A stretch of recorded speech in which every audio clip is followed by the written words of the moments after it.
Welcome to Mr. Woods Teaches, Middle School Math Survival Guide. I'm Fred Woods, ready to teach.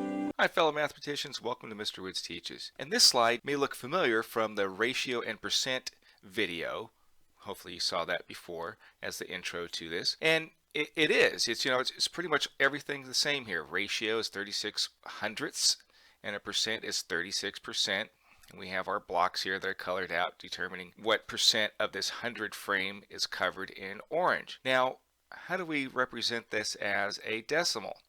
Well, if you look at this here, it's 36 hundredths, and if you remember that 36 hundredths can be written as 0.36. That's 36 hundredths. Like, whoa, wait a minute. Or if you're just presented with a percent, you just have to look at it this way, is that the decimal points there, and you go 1, 2, and you add that decimal there. Let's take a look at that. So there we have it. This is how it looks as a decimal. When you approach a problem, always look for directions. It says write the fraction or decimal as a percent. We'll have a fraction here and we have a decimal here. But wait, this doesn't have 100 down below. What we can do is we can look at this and say, well, I know that 4 25s make 100, so I multiply the top and bottom.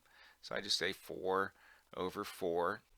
Put a little dot there saying multiplication there. And so 4 times 7 is going to be 28.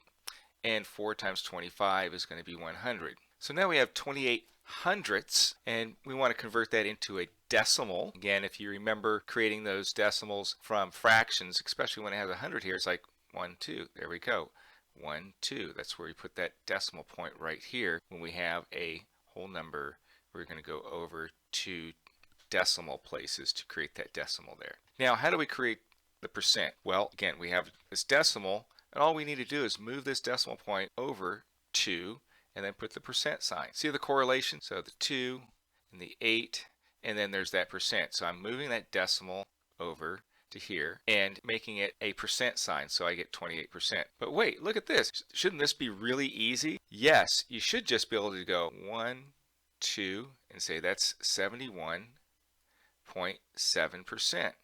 Now, is that correct? Well, let's take a look and see what the math is behind that. So we see here that 717 thousandths is right here, but we need to have this as hundredths down below. What do? Well, you can take off that 0, but when you do that, you have to put a decimal point right here. You get 71.7 hundredths. Let's see, what does that mean as a percent? So what that means, it's going to be 71.7%. Let's look at that correlation as well here. So again, here it's 28 hundredths. Look at that, there's 28, and you just put a percent sign there. Once we get it into hundredths form, same thing, 71.7. You're just going back and forth. You can start with a decimal.